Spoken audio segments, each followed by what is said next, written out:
has left more than 100,000 Karen refugees in camps along the Thai-Myanmar border. Steve Sanford talks to those in Karen State's conflict zone affected by renewing fighting. Here in the remote village of Kabro Banta, food and water are shared between the locals and many of their relatives who have expectedly arrived. 16 years ago, Nemo Dewa was shot in the stomach by Myanmar soldiers as she was fleeing a battle in a nearby cornfield.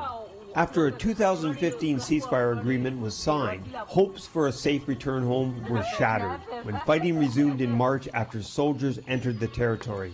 After the ceasefire, I thought the situation was getting better. We decided to come back to our own home, our own land, but the situation got worse. We have to flee from our own village again. Ongoing displacement has left thousands of people at risk of disease as the rainy season arrives, along with the added danger of getting caught in the crossfire. Satu Sewa's brother-in-law, a leading activist fighting to preserve ancestral land for returning refugees, was killed by the Myanmar army during the fighting. I think they signed the ceasefire because they want to build the road cutting through our land. They came to tell us, but we don't want them to build the road. We can't do anything because we're just small villagers and we can't resist them. 14 dams are planned to be built along the Salween River, but most of the electricity is set to be sold outside the country. It's a plan that doesn't sit well with Karen aid groups, who see the developments as the root of the problems, with little or no local benefits. The Burmese army wanted to build bigger development project in our area. And in order to build development project in our area, they need to increase the security by sending in more troops, building the roads. Karen National Union official Pado Kwe Tuwin says the Myanmar army has now agreed to temporarily stop road construction and allow villagers back to the area. But the KNU chairperson quickly added that the Karen will need confirmation on the ground to see if this actually happens. VOA was unsuccessful in its attempts to get comment from Myanmar's government. Steve Sanford reporting for VOA News from Karen State, Myanmar. U.S. Secretary of State Mike Pompeo says real progress has been made in negotiations with North Korean leader Kim Jong-un's top deputy in New York about the potential summit between Kim and U.S. President Donald Trump. VOA State Department correspondent Nikki Chang has the story. A planned meeting between the leaders of the United States and North Korea is moving in the right direction, according to U.S. officials.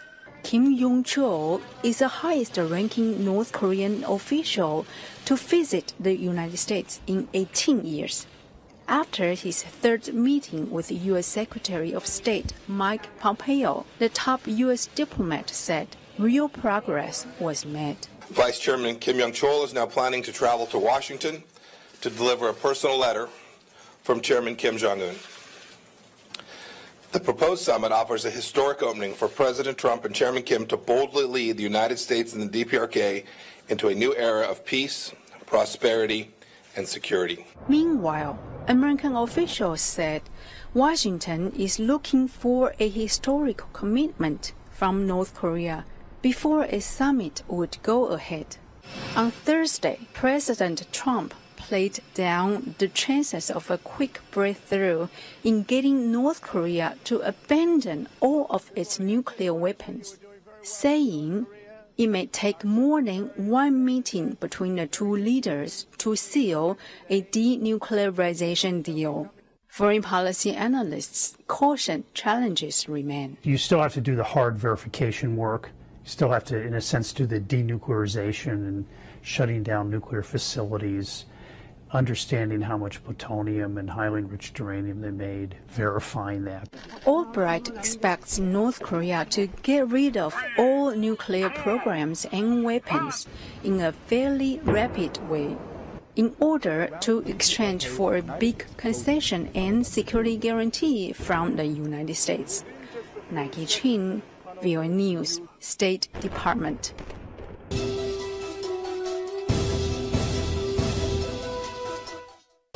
U.S. President Donald Trump insists that American sanctions and military pressure are the reason North Korea is now willing to negotiate directly on giving up its nuclear weapons.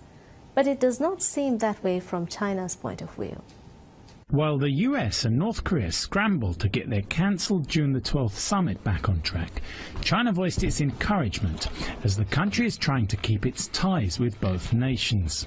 We commend the positive moves taken by the DPRK, and also we encourage the US to take more steps to continue negotiations. This kind of détente and dialogue does not come easily and deserves to be cherished. We hope the US and DPRK can seize the opportunity, continue to show their goodwill, and engage in more positive interactions. Hua said China would maintain normal trade relations with North Korea and condemned unilateral US efforts to isolate its friend and neighbor. The White House says that maximum military and economic pressure has been successful in forcing North Korea to negotiate. Viewed from China, that claim can seem strange. Analysts say North Korea has been shielded from the worst effects of sanctions thanks to material support from China. Perhaps this is because instability in North Korea or the collapse of its government would harm China. Or perhaps China is just showing loyalty to an old ally. So I think DPRK is not a country like Libya, Iraq, because two big brothers are standing behind DPRK. That is China and Russia. In addition to receiving Chinese protection, it also seems odd that North Korea would become more willing to negotiate on denuclearization when it has come closest to missiles that can strike the US mainland. The capability, of DPRK in this regard actually has already posed direct and a real threat to the mainland of the United States. That's why Donald Trump has taken DPRK nuclear or the missile program as serious as it's real. From China's point of view, then, it is the United States and not North Korea that has changed its position and wants to get direct talks back on track. Stephen Rebay, Press TV, Beijing. After strong criticism from students who survived the February shooting at Marjorie Stoneman Douglas High School and their parents, a video game called Active Shooter will not be released on the 6th of June. VOA's Jose Pernalet got reaction to the game and the decision not to release it. Christina Caicedo-Smith narrates his report.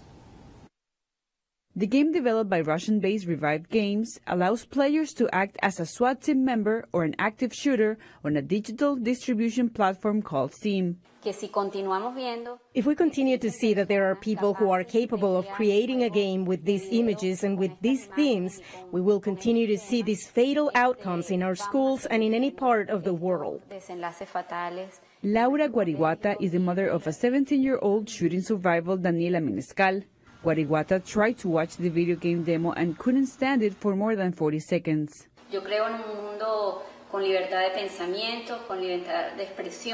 I believe in a plural world. I believe in a world with freedom of expression. But death is painful and has mourners, and I believe that these people have not gone through that pain. In a statement published by Valve, the parent company of online platform Steam, spokesman Doug Lombardi said the game developer has been banned and described as a troll with a history of customer abuse, publishing copyrighted material, and user review manipulation. According to Cristina Balinotti, an expert in social psychology and family, this is not the first time that a game like this has been in the market. After the shooting at the Sandy Hook School in 2012, a similar game was developed. This is an apology to violence and an apology to crime, if you want to put it that way. Somehow it is protected by the Constitution because freedom of expression cannot be restricted. But I think we have to do a lot of things around the family to prevent this from spreading or being commercialized. Online petitions and activism on Twitter contributed to the cancellation of the release of the game. Lombardi also said his company will be discussing video game content with Steam. For Jose Pernalete in Miami, Cristina Caicedo-Smith, VOA News.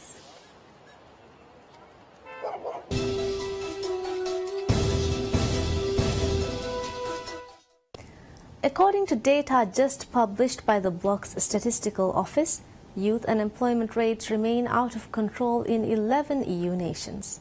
Overall unemployment is falling in the European Union, but the quality of the jobs being created is raising concern.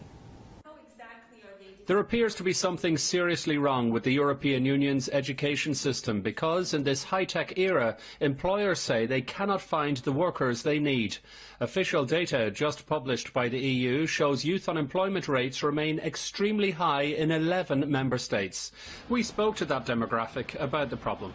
Young people like us need a job to live, to buy a house, to buy the food. I really think that we have to improve our education system. My message to the politicians is that they should stop taxing people who work and find some other solutions to give work to the other people. According to the latest data, youth unemployment is running at 45.4% in Greece, 34.4% in Spain and 33.1% in Italy. It is above 20% in France, Portugal, Croatia and Cyprus, and just below 20% in Romania, Slovakia, Finland and Belgium. Millions of people who actually have jobs in the EU are living on or below the poverty line. They are known as the working poor. In general, unemployment rates are falling quite rapidly in most of the bloc's 28 nations. But unions and workers' rights agencies are concerned regarding the quality of the jobs being created. It is a point we raised with the European Commission. It's not just about jobs, but about quality jobs, and we are doing a lot in this respect. Also, if you look at the European skills agenda, where we are trying to help people to get better qualified and get real quality jobs. Separate statistics published by Eurostat at the end of last year highlighted that of the 508 million people living in the EU, 117.5 million are at risk of poverty. That's almost a quarter of the population. The political establishment in the EU will be punished for not addressing the bloc's social crisis, according to Eurosceptics. They are forecasting a record number of anti-EU candidates will be successful when European Parliament elections take place next year. Jerome Hughes, Press TV, Brussels. And that's all we have for you right now. Thank you for watching. Have a very pleasant day.